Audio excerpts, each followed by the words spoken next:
स्वरूप प्रकाशन करणारा ग्रंथ निश्चय आणि अरिहंत भगवान आणि शुद्ध भगवान द्रव्यार्थिक आणि पर्यार्थिक ज्ञानी परमात्मा आहे आणि आपल्या प्रत्येकाच्या ध्येयरूपी ध्येयालयामध्ये कारण परमात्मा निश्चयाने आहे. व्यवहार आणि बहिरंगामध्ये अशुद्ध अवस्था आहे. मंगलाचरण तर 9 गाथेमध्ये सिद्धाला नमस्कार करतात. या ठिकाणी खाली दोहार्थ संपूर्ण भाव पदार्थ के प्रकाशन, केवल दर्शन, केवल ज्ञान, केवल सुख स्वभावी, जिनोरों को भक्तिपूर्वक नमस्कार करता हूँ. त्यामध्ये आपण काल सुख, केवल दर्शन, केवल ज्ञान आणि केवल सुख, इथे अनंत चतुष्टयमधले 3च चतुष्टय दिले. अनंत दर्शन, अनंत ज्ञान आणि अनंत सुख. वीर या ठिकाणी लिहिलं नाही, पण जिथे ज्ञान आहे तिथे निमाणी वीर असतंच. म्हणून ज्ञानावर्णीय वीर्यांत्रय कर्माचा जिथे क्षोभक्षम असतो तिथे ज्ञानासंगत वीर निमानी असतं. 4 ते 12 गुणस्थानपर्यंत. 13व 14वं सिद्ध या 3 गुणस्थानामध्ये ज्ञान क्षयिक असतं, तर तिथे वीर्यांत्रय कर्माचा क्षय म्हणजे अनंत वीर्य असतं. जे वीर्य जरी नाही सांगितलं तर अनंत दर्शन आणि अनंत ज्ञानासंगत वीर्य त्या ठिकाणी स्वयंमेव गर्भित झालेला आहे. अनर्पित रूपाने त्याची त्या ठिकाणी चर्चा आहे. आता कधी आचार्य आनंद गुण घेतात तर सुख त्याची पर्याय होते. काही ठिकाणी सुख गुण घेतात तर आनंद पर्याय होते. अशा दोन्ही प्रकारे. काही आचार्याने सुख नावाचा गुण सांगितला तेव्हा आनंद पर्याय ग्रहण करायचं, आणि आनंद गुण सांगतो त्यावेळेला सुख ही पर्याय ग्रहण करायचे. जी असं प्रत्येक आचार्याने कथांचित गुणामध्ये शब्द वेगळे वापरले. आपण प्रकरणाला अनुसरून त्याचा अर्थ यथाशक्ती लावून घ्यायचा.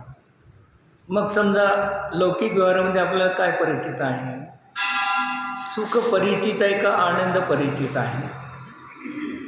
सुख, मी सुखी आहे, मी दुःखी आहे. मग लौकिक व्यवहारामध्ये आपल्याला सुख आणि दुःख परिचित आहे म्हणून तिथे सुख संज्ञा दिली. मग सुख आणि दुःख पर्याय आहे, आणि या सुख दुःख पर्यायाचा आधार आनंद गुणवाला आत्मा आहे. एक कधी आचार्य जो आनंद गुण आहे त्याची सुख पर्याय सांगतात. कधी आचार्य सांगतात सुख पर्याय ही चारित्र गुणाची सांगितली जाते. पुढे सांगले चारित्र गुणाची. कारण का मोह आहे, मोह एक आहे आणि त्या एक मोहाची 2 संतान आहेत. एक दर्शन मोह आणि एक चारित्र मोह. मग दर्शन मोह ही दुःखरूप आहे, तसंच चारित्र मोह ही दुःखरूप आहे. पण या अपेक्षेने मोहनियामध्येच दुःख आणि मोहनियामध्येच सुख आहे. मग इकडून सांगतात, कधी आचार्य सांगतात आनंद गुणाच्या सुख आणि दुःख पर्याय आहे. दर्शन मोह गेला, 4थ्या गुणस्थानामध्ये दर्शन मोह जातो आणि अप्रत्यक्षानादी कषायाचा उदय असतो. मग दर्शन मोहनियाच्या अभावामध्ये मिथ्यात्वातलं दुःख संपलं, जे सुखाची उत्पत्ती झाली. मिथ्यात्वाला अनंत दुःखाचं कारण आहे, तर सम्यक्त्व सुखाचं कारण आहे. मग कधी सुख हे काय सांगणार? श्रद्धा गुणाची पर्याय सांगणार. मग 5व्या गुणस्थानापासून पुढच्या गुणस्थानामध्ये चारित्र मोहाच्या मुख्यतेने कथन करणार.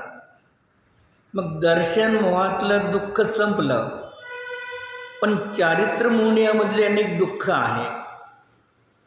मग जेव्हा चारित्र मोहण्यातलं दुःख 10व्या गुणस्थानामध्ये, 11व्या 12व्या गुणस्थानामध्ये चारित्र मोह संपतो, तेव्हा तिथे ते जीव कशात वीतराग होतात.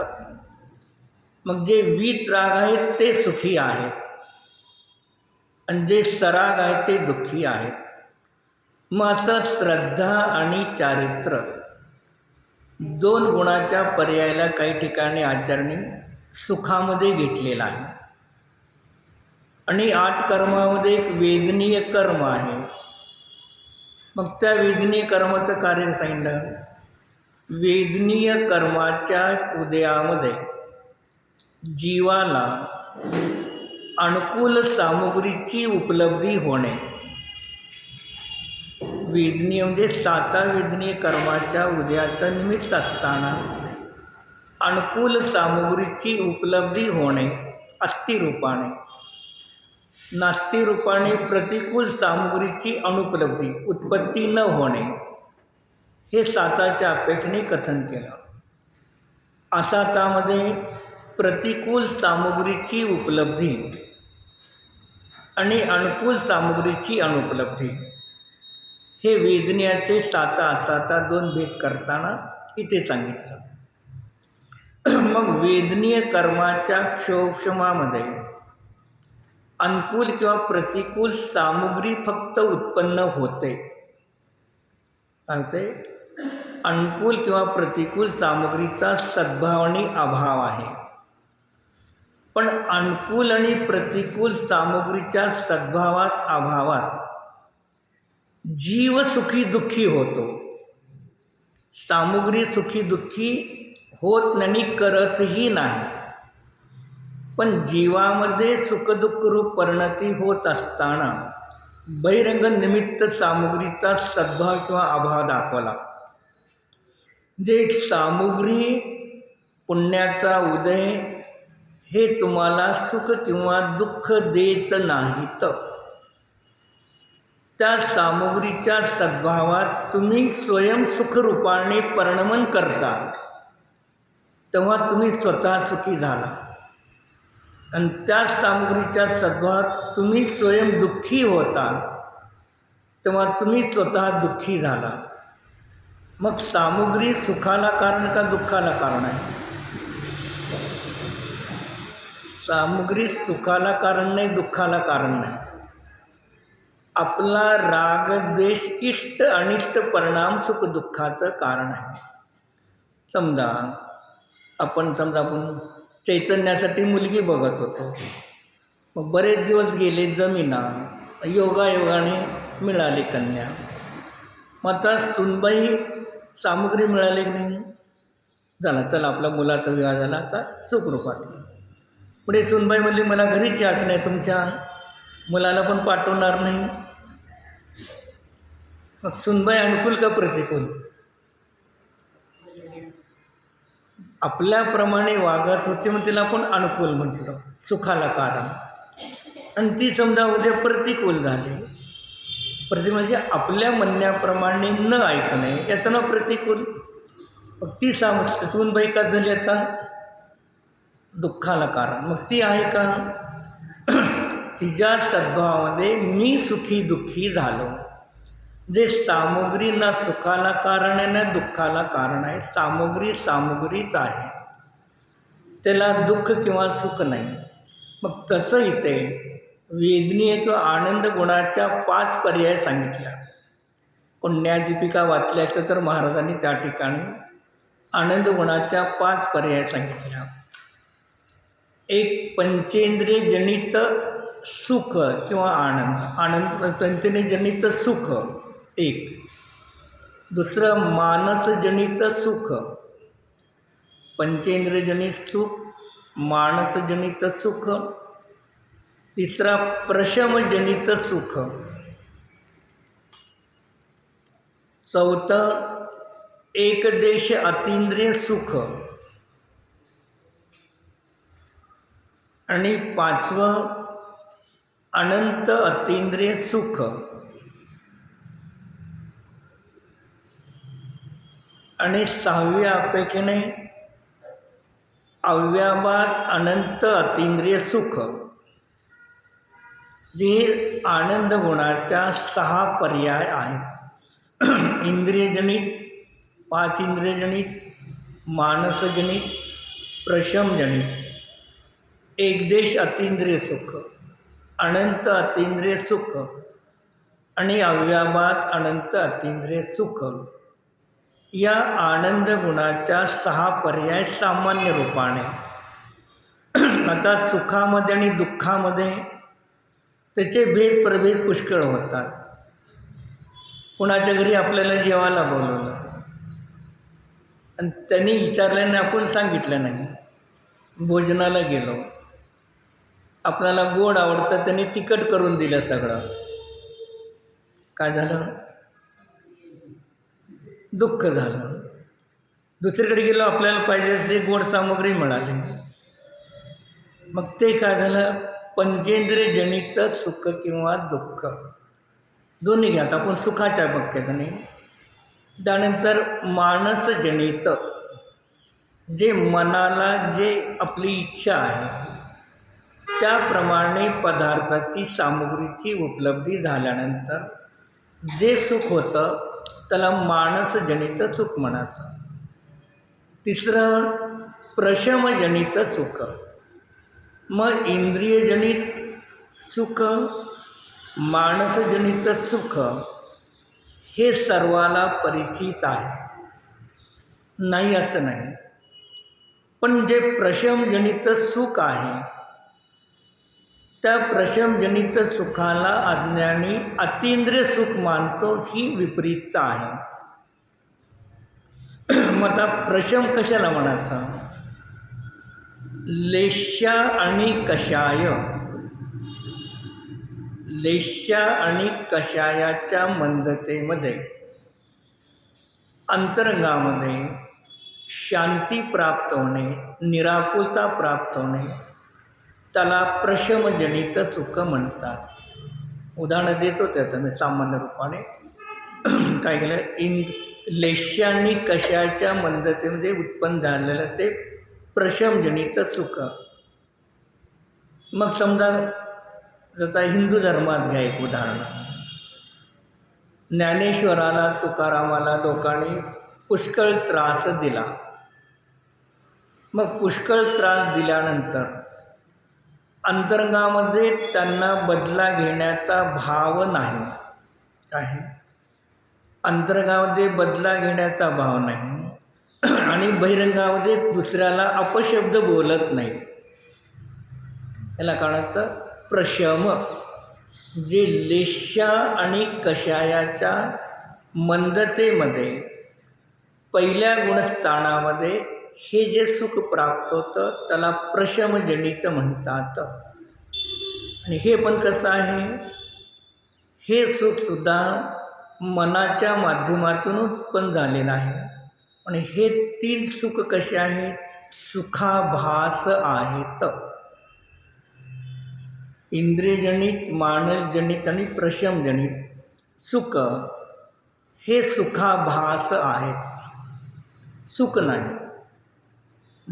इंद्रिय दुःखाच्या अपेक्षेने त्याला सुख म्हटलं, पण मोक्ष मार्गाच्या अतींद्रिय सुखाच्या अपेक्षेने हे दुःखच आहेत, हे सुख नाही. कारण का? हे 3 प्रकारचं सुख परद्रव्याला लक्ष्य करून उत्पन्न झालेलं आहे. पण जे परद्रव्याला लक्ष्य करून उत्पन्न होतं ते सुखाभास आहे. सुखाभास आहे, सुख नाही.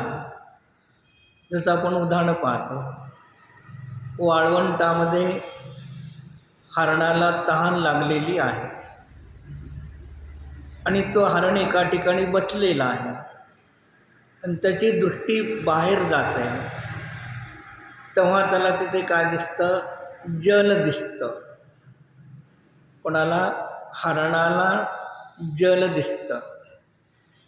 मग हरणाच्या शरीराला जल दिसलं का हरणाच्या डोळ्याला जल दिसलं का हरणाच्या शरीरामध्ये असणाऱ्या आत्म्याला जल दिसलं?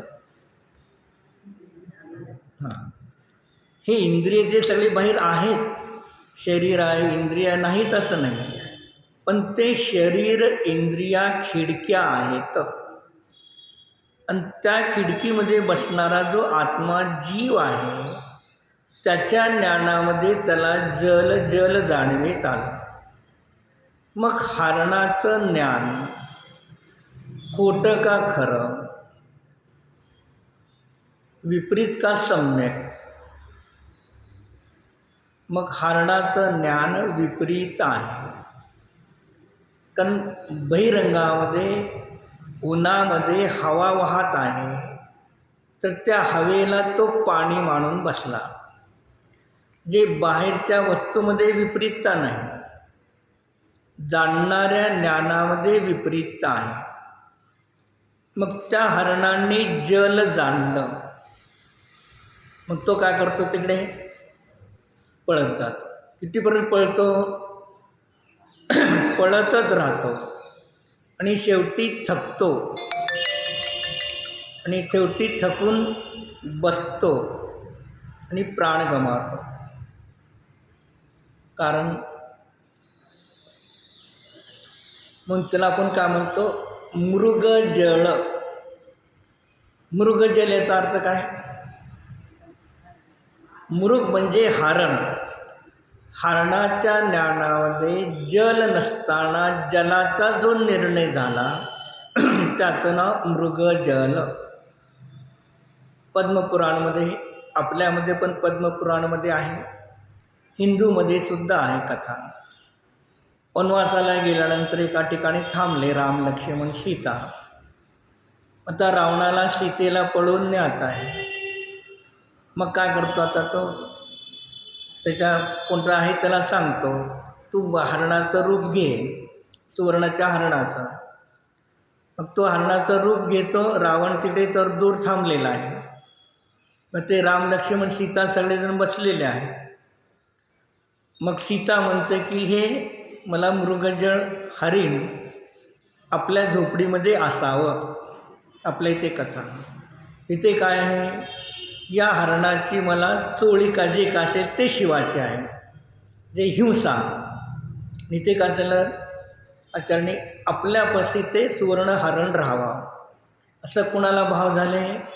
सीतेला. राम आणि लक्ष्मण आहे. रामाला माहीत आहे हे हरण नाही, मायावी हरण आहे. मग ते लोभ सीतेला झाला. मग त्यांनी सांगितले रामाला हे हरण आपल्याला पाहिजे. राम सांगतो नाही, पण सीता म्हणते जावा त्याला. मग तो कद्दल जसं जातो तसं पुढे जातो. मग तिथे जाऊन काय करतो? तो आवाज देतो, हे लक्ष्मणा धाव, लक्ष्मणा धाव. मग तो आवाज तो हरणच काढलेला असतो. मग तिथे रावण आकारावर येतात दोघांच्या. पत्नी काय म्हणते, माझ्या नवऱ्या पतीला संकट आलेलं आहे, तुम्ही जावा. लक्ष्मण काय म्हणतो, रामाला संकट नाही, रामाला कुठेही त्रास होणार नाही. मग पण स्त्री हट्ट. मग तिने काय सांगितलं, तुम्हाला गेलंच पाहिजे. तर ठीक आहे, तुमची आज्ञा, मला तर माहीत आहे रामाला काय होणार नाही, पण तुमची आज्ञा तर मी जातो. मग मी जातो म्हणलं तर ठीक आहे. मग त्यांनी लक्ष्मण रेषा मारली, तुम्ही याच्या बाहेर जाऊ नका, गेला तर तुम्हाला त्रास आहे. मग परत तो रावण रूप बदलून येतो. मग आता जे राम आणि लक्ष्मण कुठे गेले बाहेर, कोणामुळे गेले? विषय हरण सुवर्णाचा, आणि राग कोणाला झाला? सीतेला. जे सीताची नेयार्थ परिणती झाली तर राम आणि लक्ष्मण दोघं गेले. मग त्यांनी काय केले? राम लक्ष्मण, द्रव्य आणि गुण, राम आणि लक्ष्मण, सीता म्हणजे पर्याय. इथे लावायचं, बाहेरचं लावायचं नाही तिथे. मग पर्याय जेव्हा पर नियाकडे जाते तेव्हा द्रव्य आणि गुण तिकडेच पळतं. मग ते सीतेला, मग ते लक्ष्मण लेखात सांगितलं त्याच्या बाहेर जायचं नाही.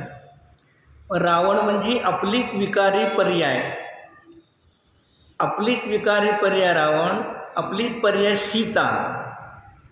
आणि द्रव्य आणि गुणाची रेषा ओलांडता तेव्हा काय होतं, विकारी रूपी रावणाच्या द्वारे आपणच फसले जातो, ते दुसरा कोणी तिथे नाही. मग तसं तिथे आचार्य सांगतात की आपली पर्याय नेयार्थ परिणमन करते, तर त्या नेयार्थ परिणतीमुळे आपल्याच जीवाला आपले द्रव्यणे गुण अभेद उपचाराने त्या विकारी भावाला पर्यायाला प्राप्त होतात. म्हणून हे पहिले 3 सुख विषयाला लक्ष्य करून आहेत, म्हणून ते सुखाभास आहेत. सुख वाटतं पण ते सुखाचा आभास आहे मृगमरीचिकाप्रमाणे. आणि बाकीचे जे 3 आहेत किंवा 4 आहेत, मग 5 इंद्रिय आणि मन आहे. पण महाराजांनी 5 इंद्रिय आणि मनाचा एक चार्ट काढला, तर स्पर्शेंद्रिय, रसनेंद्रिय, घ्राणेंद्रिय, चक्षुंद्रिय आणि मन. मग या 5 इंद्रियाच्या विषयाला लक्ष करून जीव सुखी होतो. मग हे जीवाचं झालेलं सुख हे दुःख आहे, सुख नाहीच. कारण का, जे 5 इंद्रिय मनाचे विषय आहेत त्या विषयामध्ये त्रिकालवर्ती उपादान, ज्ञान, आनंद, स्वभाव नाही. स्पर्श, रस, गंध, वर्ण, शब्द आणि डिग्री, आपण इंजिनियर कॉलेज जे काय ती डिग्री. मग या 5 इंद्रिय मनाच्या विषयामध्ये त्रिकालवर्ती उपादान, ज्ञान आणि आनंद नावाचा गुण नाही. आणि त्या विषयाला लक्ष करून मला ज्ञान आणि सुख प्राप्त झालं, हे विपरीत ज्ञान आणि विपरीत सुख आहे. आणि एकदेश अतींद्रिय सुख 13व्या गुणस्थानामध्ये पूर्ण अतींद्रिय सुख आणि सिद्धामध्ये अव्याबात अनंत अतींद्रिय सुख, हेच खरे आनंद गुणाच्या स्वभाव पर्याय 3 आहेत. मग एकदेश अतींद्रिय आनंद का, तर 4थ्या गुणस्थानापासून 12व्या गुणस्थानापर्यंत जीव आपल्या स्वतःच्या ज्ञान आनंद स्वरूप आत्म्याला जाणतो. तर विषय ज्ञान आनंद स्वरूप आहे, तर ज्ञानामध्ये ज्ञान आनंद स्वरूप मी आत्मा आहे असं जाणतो. तर जाणलेल्या विषयामध्ये दोष नाही. साखरेला साखर जाणलं, पेरूला पेरू म्हणून जाणलं, केळीला केळी म्हणून जाणले, तर ते ज्ञानामध्ये दोष आहे का? जशी वस्तू आहे तसं तुम्ही जाणलेलं आहे. मग तसं ज्ञान आनंद स्वभावस्वरूप मी आत्मा आहे असं क्षण मात्र जाणतो. मग ती जाणणारी ज्ञान पर्याय क्षोभशम जनित आहे. मग क्षोभशम ज्ञानामध्ये एक देश म्हणजे आंशिक सुखच प्राप्त होणार, म्हणून त्याला एक देश सुख म्हटलं. 13व्या गुणस्थानामध्ये अनंत ज्ञान आहे, तर अनंत ज्ञानासंगट अनंत सुख आहे. आणि 14व्या गुणस्थान सिद्धामध्ये आणि आर्यंतामध्ये फरक काय, तर 13व्या 14व्या गुणस्थानामध्ये जीव शरीरामध्ये स्थित आहे. मग शरीरामध्ये स्थित राहणं हीच बाधा आहे. म्हणून आर्यंताला अव्याबात सुख का नाही? आत्मा 4 आघाती कर्माच्या सद्भावामध्ये शरीरामध्ये स्थित आहे, ही त्याला बाधा आहे. आणि सिद्ध झाल्यानंतर 4 आघाती कर्माचा अभाव होतो, म्हणून सिद्धाला अव्याबात अनंत अतींद्रिय सुख सांगितलं. मग एकदेश, अनंत आणि अव्याबात हे आपल्या स्वतःच्या आत्म्याच्या स्वरूपाला लक्ष करून प्राप्त होतात आणि हेच सम्यक सुख आहे परिणती. आणि 3 जे आहेत ते विभाव परिणती आहेत. जे असे 6 प्रकारचे आनंद गुणाच्या 3 पर्याय विपरीत आहेत. परद्रव्याला लक्ष करून होतात आणि 3 पर्याय आपल्या स्वतःच्या शुद्ध आत्म्याला लक्ष करून होतात, म्हणून त्यांना सुख म्हटलं. मग कधी आनंद गुणाच्या अपेक्षेने इथे सुख सांगितलं आणि कधी सांगितलं की दर्शनमोह आणि चारित्र्यमोहाचा अभाव झाला, वीतराग झाले, कषाय नाही, म्हणून कषायाच्या अभावाचं नाव ही सुख आहे. जी अनेक आचार्यांच्या दोन्ही पद्धतीने कथनामध्ये कुठे भेद नाही. 8 कर्मामध्ये पूर्वीचे जर जैन बोधक आधी जर काढले, त्यांनी 8 कर्मासाठी 8 चित्र काढले होते आणि त्यामध्ये वेदनीय कर्मासाठी चित्र काढलं होतं. तलवारीला लावलेला मध, मग मध तर चाटतो, सुख तर होतं, पण जीभ कापली जाते. मग काही आचार्यांनी वेदनीयाला घातीमध्ये घेतलं आणि काही आचार्यांनी वेदनीयाला आघातीमध्ये घेतलं. जे बहिरंगातली साधन सामुग्रीच्या अपेक्षेने पाहतो तेव्हा तिथे वेदनीय आघातीमध्ये घेतलं आणि इकडे घातीमध्ये घेतलं. मग कधी वेदनीयाला आघातीमध्ये घेतो तेव्हा घातीमध्ये मोहनियाच्या अभावामध्ये सुख सांगितलं. कुठे मोहनियाच्या अभावामध्ये सुख आहे आणि वेदनीयामध्ये साता वेदनी असाता वेदनी तिथे सुख त्या ठिकाणी सांगितलं. जे दोन्ही आचार्यांचे दोन्ही अभिप्रायाने कथन सत्य आहे. एक खोटं आणि एक खरं असा आपण अधिकार करण्याचा नाही, म्हणून तिथे केवळ सुख स्वभावी आहे.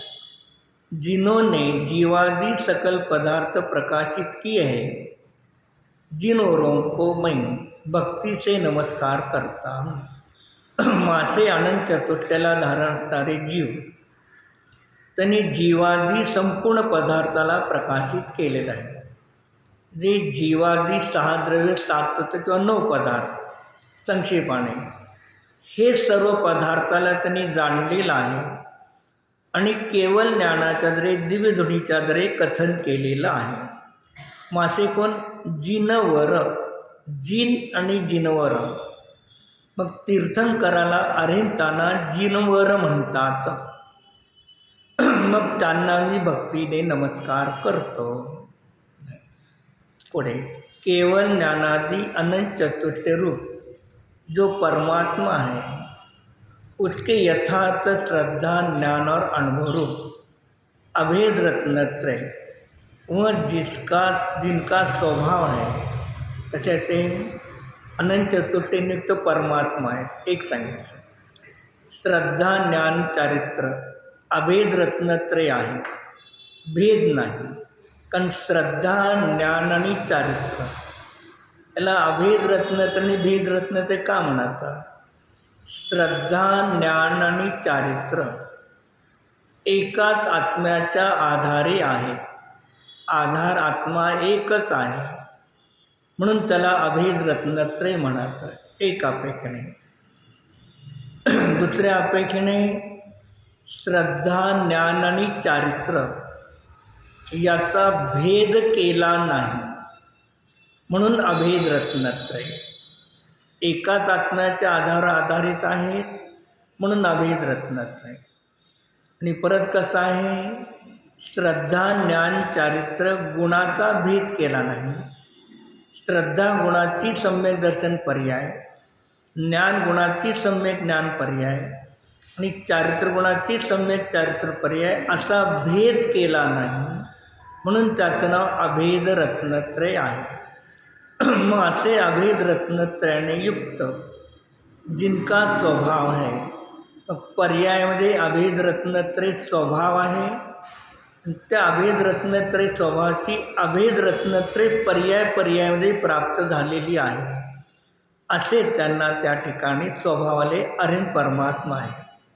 और सुख दुःख, जीवित मरण, लाभ आलाभ, शत्रु मित्र, सब में समान भाव होने से उत्पन्न हुई वीतराग निर्विकल्प परम समाधी. कसा आहे ते वीतराग निर्विकल्प परम समाधी किंवा समता भाव काय आहे. या ठिकाणी आता 8 आहेत. सुख दुःख, जन्म मरण, लाभ आलाभ आणि शत्रू मित्र. यामध्ये आपले स्वतःचे किती आहेत आणि दुसरे किती आहेत. 8 मध्ये सुख दुःख जन्म मरण, सुख दुःख जन्म मरण हे काय आहे आपले आहे. शत्रू मित्र लाभ आलाभ हे परद्रव्य आहे. म्हणजे 4 आपल्या द्रव्याचे आहेत आणि 4 परद्रव्याचे आहेत. मग अशा प्रकारे जे 8 प्रकारचे विषय आहेत किंवा 8 प्रकारच्या पर्याय आहेत. काय सुख आणि दुःख पर्यायचं आहे, जन्म आणि मरण पर्याय आहे, लाभ आणि आलाभ पर्याय आणि शत्रू मित्र पर्याय आहे. मग यांच्या सर्वामध्ये काय ते यांच्यामध्ये समान भाव आहे. मग बहिरंगातल्या शत्रूमध्ये समान भाव परद्रव्याला लक्ष करून होत नाही, हे लक्षात ठेवायचं. कारण जे स्वतःच्या अभेद रत्नत्रयामध्ये स्थित आहेत अशा जीवाला बहिरंगामध्ये ही समता स्वयं प्राप्त झालेली आहे. सुकुमार मुनी, सुकौशल मुनी, पांडव आदी अनेक मुनिराज ध्यानस्थ होते. मग त्यांना प्रतिकूलता सर्व होती नाही असं नाही. मग दुःख देणारा शत्रू आहे, त्या ठिकाणी कर्माचा उदय आहे. मग या सर्वाकडे त्यांचा उपयोग नाही. समता स्वरूप न्यायक स्वरूप एक आपल्या आत्म्यामध्ये स्थिर राहिले, निश्चय समतेला प्राप्त झाले, तेव्हा हे 8 प्रकारचे समताचे भाव स्वयं झाले करावं लागले नाही. काय आपल्या न्यायक स्वभावाला जाणतात तेव्हा हे 8 प्रकारचे परिणाम स्वयं समताचे झालेलेच करावं लागत नाही. बहिरंगात हा माझा शत्रू आणि हा मित्र आहे. बहिरंगात करून नाही, इकडे लक्ष द्या, त्याला तुमच्यामध्ये हे 8 प्रकारचे भाव आपोआप तिथे संपलेले करावं लागत नाही. तर मग असं ज्यांना काही पर्यायामध्ये असतानासुद्धा ते आपल्या स्वरूपामध्ये स्थित राहतात, असे ते जिनराज आहेत. त्यांच्या उद्देशाला प्राप्त करून काय अनंत चतुर्थ हुए है. व्यवहारणे या 8 प्रकारच्या भावाला प्राप्त झाले नाही, 8 प्रकारच्या विषयाला लक्ष केलं नाही.